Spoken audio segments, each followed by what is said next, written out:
Бүгүнкү көрсөтүүбүздүн коногу коомдук жана мамлекеттик ишмер Турсунбай Бакир уулу. Көрсөтүүбүзгө кош келиңиз. Assalamu alaikum, кымбаттуу New TV'nin көрүүчүлөрү. Пайгамбарыбыз эң мыкты адам Куранды өзү үйрөнүп, билгенин башкаларга үйрөткөн адам деп айткан. Куранды толугу менен окуп чыктыңызбы? Биздин залкар жазуучубуз бул дүйнө менен коштошконуна бир ай калганда экөөбүз жолугуп анын мааракесин өткөрүп атканда ошондо айткам: сизге рахмат. Ушу ак кемени окуп, ак кемеден кийин кыргыз тилинде гезиттерди окуп, кыргыз тилди өздөштүрүп алдым деп. Анткени мен орус мектепте окуп, Куранды орус тилинде үйрөнгөм биринчи. Анда Крачковскийден баштап, Порохова чейин бүт котормолорду.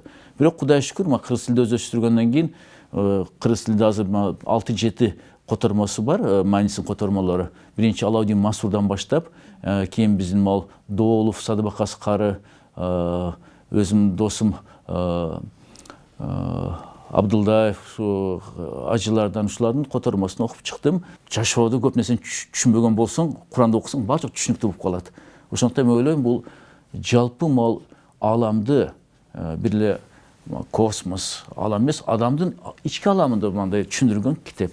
Ошондуктан мен айтам, Аллага шүкүр, алхамдулилла, мусулманбыз, бактылуубуз. Эң жакшы кулк мүнөз бул ачууланбоо. Бирөөнү жек көрбөө. Ачууну кандай жеңесиз? Саясатта көп эле учурларда ачуун келип кетет. Ошондо өзүң кармоо өтө эле кыйын экен, анткени көрүп турасың да, бирөө сатылган, бирөө болсо элге каршы ачык эле иштеп атат. Бул жерде унчупа коюп болбойт экен, бар ачууланып айтасың экен. Анткени саясатта да бөлүнөт да, бири эл тарап, бири болсо бийлик тарап. Аны көбүнчө айтып калат оппозиция, пропозиция деп туруп. Ошондуктан көп нерсени мында унчукпай кароо мүмкүн эмес. Кыйкырып турушуң керек, айтып турушуң керек, керек болсо салгылашып турушуң керек. Ошондой учурлар болгондо өзү кыйыныраак болуп калат экен да. Негизинен мен өзүм билем, эгерде ачууң келсе, албетте турсаң отурушуң керек, отурсаң жата калышың керек, жаткан болсоң турушуң керек. Же болбосо алда жардам бербесе, 2 рекет намазды окуп алышың керек.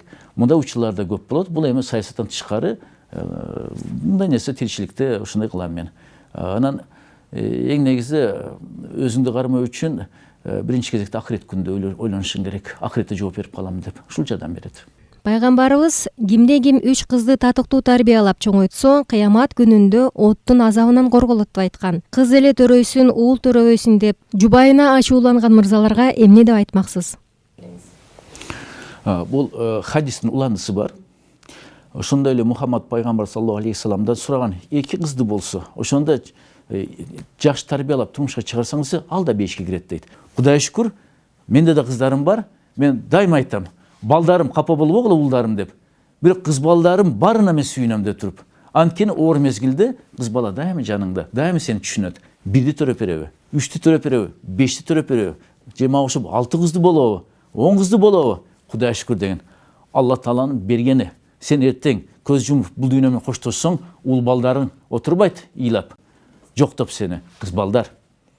Кыз балдар сени эстеп жүрөт. Ооруп жатканда кыз балдар келип сени тейлейт. Уул балдар эмес.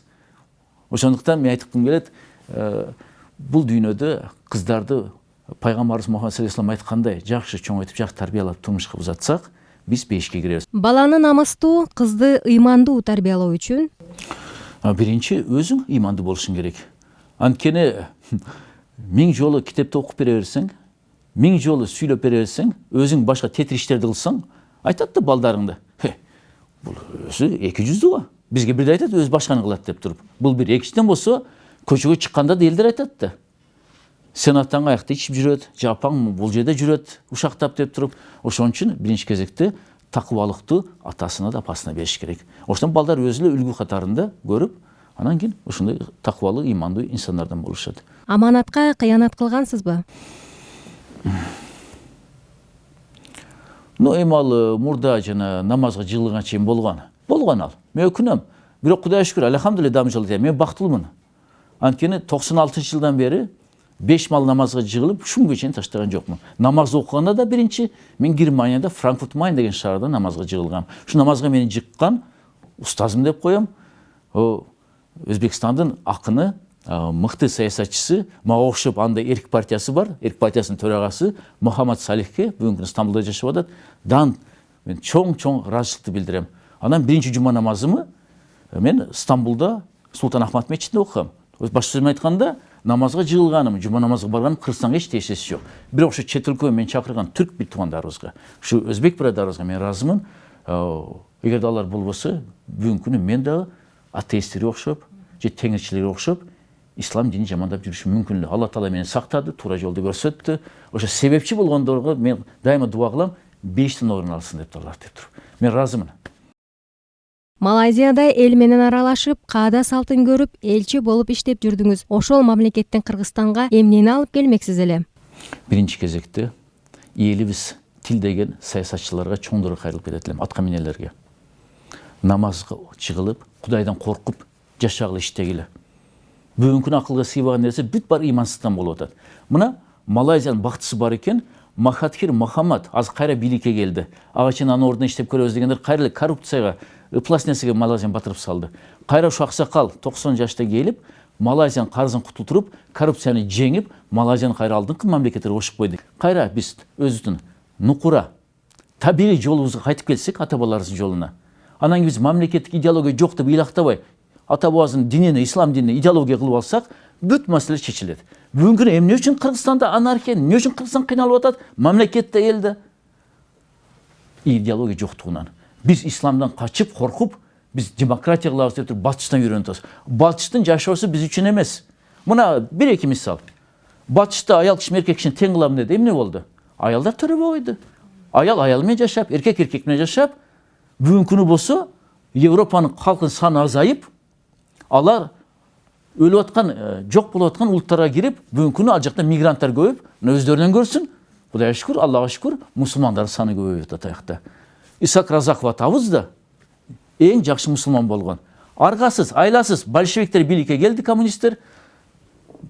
Баары компартияга өттү, коммунисттик партияга, бирок динни сактап калган Исаак Разаков эң жакшы үлгү болгон. Керек болсо мен тарыхты билгендер айтып коеюн. Исаак Разаков Түркистандагы коммунисттердин борбордук комитетинде коммунист мусулмандар фракциясынын жетекчиси.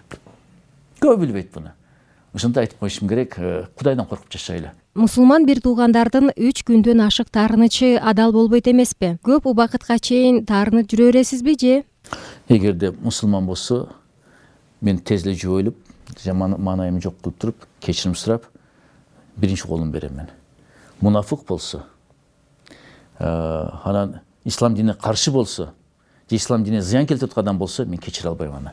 Анткени мен ушу Кур'ан-ы Каримде окуганда, сахих хадистерде окуганда бир нерсени түшүндүм. Адамды сүйсүң, Аллахтын ыраазычылыгы үчүн сүйүшүң керек экен.